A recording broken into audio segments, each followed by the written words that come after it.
Parents के लिए तो दिन रात तकलीफ़ से भरा हुआ है। वो सो भी रहे हो तो ख्वाब भी ये आ रहे होते हैं कि अच्छा मैंने ड्रग्स को फेंक दिया और फिर अब मैंने उसको बचा लिया। तो उनके लिए तो दिन रात यही एक साइकिल चल रहा होता है। तो पेरेंट्स कैसे फिर कंफर्ट में आ सकते हैं? आंसर इज़ उनको लगता है कि हम कंट्रोल करेंगे तो चीज़ें बेहतर हो जाएंगी। पेरेंट्स जब ये समझ रहे होते हैं और वो तकलीफ़ में होते हैं, आई एम गिल्टी कि मेरा बच्चा ठीक नहीं हो रहा, तो मैंने कहाँ कोई गलती की या कर रही हूँ जिसकी वजह से ये ठीक नहीं हो रहा है। जब पेशेंट कोई प्रॉब्लम क्रिएट करता है तो राइट एक्शन क्या है?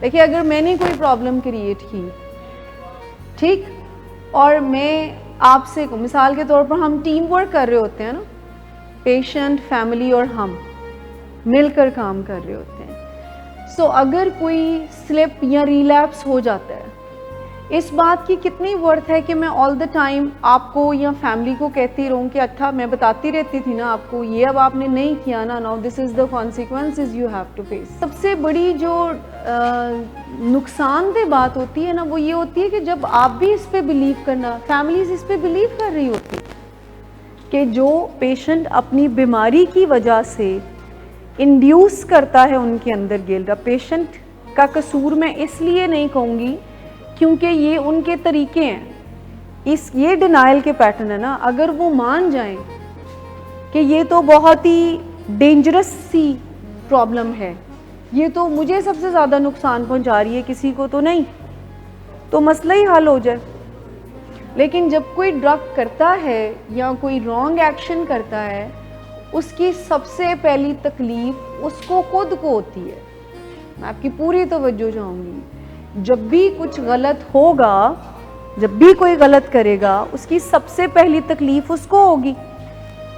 अब उस तकलीफ को दूर करने के लिए वो एक सिंपल झूठ खुद से बोलेगा, वेरी सिंपल झूठ। उस तकलीफ से बचने के लिए मैं इन्हें नेक्स्ट टाइम नहीं करूँगा, हर कोई कर रहा है, it's not a big deal, मेरे तो वालिदैन इतने सख्त हैं तो मैं इसलिए करता हूँ, मेरी ज़िंदगी में तो परेशानियाँ इतनी हैं मैं इसलिए करता हूँ, मुझे तो स्ट्रेट एज लेनी है, पढ़ाई में बेहतर होना है इसलिए करता हूँ। उसके पास सैकड़ों रीज़न है अपनी उस अनकंफर्टेबल फीलिंग्स को दूर करने के लिए। अब ये काम हो रहा है लाशऊरी तौर पर, शऊरी तौर पे नहीं हो रहा, अनकॉन्शियसली ये काम चल रहा है। डिनाइल एक ऐसी स्टेट का नाम है जो हम सबको मदद करने के लिए बनाई गई थी।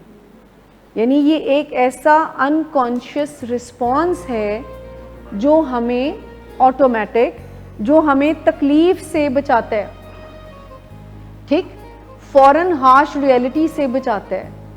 लेकिन कुछ लोग इसको होटल की तरह, यूँ होटल समझते हैं, उसकी तरह यूज़ करते हैं, कुछ दिन रहते हैं और फिर वापस आ जाते हैं। लेकिन कुछ लोग वहाँ पर घर बना लेते हैं डिनाइल में और वहीं पे रहना शुरू कर देते हैं इस तरह। अब ये डिनाइल माइंडसेट हो सकता है जो पेरेंट्स का भी होता है और पेशेंट का भी होता है।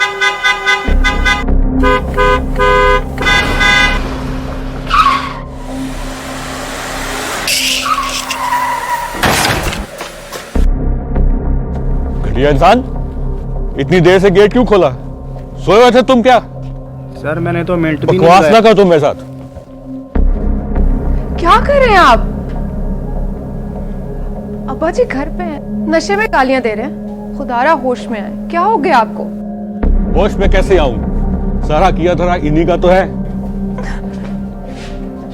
शराब नोशी की वजह किरदार की खराबी नहीं, मूड की खराबी है। शराब नोशी कभी भी नशे की बीमारी में बदल सकती है। नशे की बीमारी हर स्टेज पर काबिले इलाज है। मदद हासिल कीजिए, क्योंकि वो ऐसा नहीं करेगा। विलिंग वेज से मदद हासिल कीजिए, कहीं से भी मदद हासिल कीजिए, लेकिन फौरी मदद हासिल कीजिए। जिस मुआवजे के इंतजार में आपने बहुत देर कर दी, अब वो दस्तक दे रहा है। मदद हासिल कीजिए, मदद हासिल कीजिए, मदद हासिल कीजिए।